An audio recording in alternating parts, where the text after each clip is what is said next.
you've really caught on in the social media world with all these pictures you've been sending out. What are a couple of your favorite pictures that you've tweeted? Well, certainly so far, coming up over the coast of Chile and seeing the volcanic field that I saw there, that was really spectacular.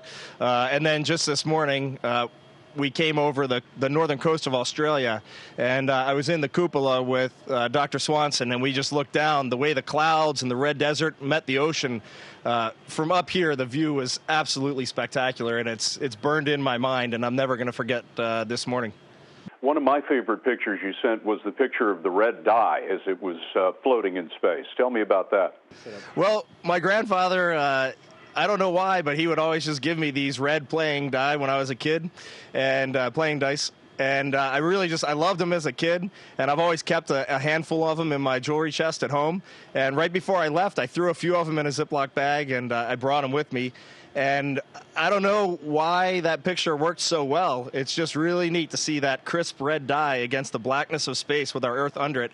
I think the playing die is something that everybody can kind of relate to. So it's like a little toy up there floating around that everybody can imagine, but it's in this completely foreign environment. And I think that's why that picture is so spectacular. You know, I'm curious, Commander Wiseman, how do you tweet from there? I take it you don't have a smartphone on you.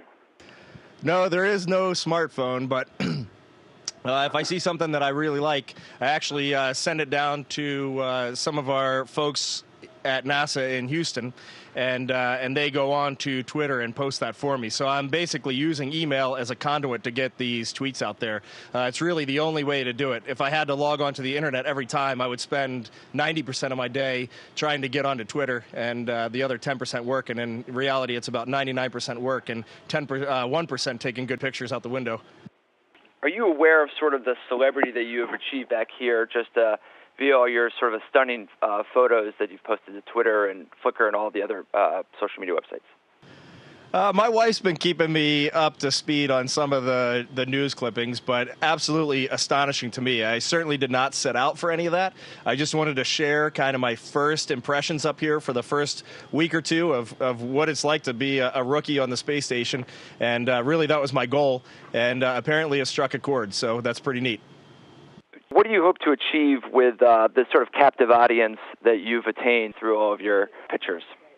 Really, just to kind of maintain, I wouldn't say reawaken, but just the magic of spaceflight and putting a human into such a foreign place. And this really is a foreign place. Everything is just unusual up here. The view, the living, the way we work, the way we eat. And if I could just capture a little of that and spark some imagination in some folks around the world, back in the U.S. in particular, then that's mission accomplished for me.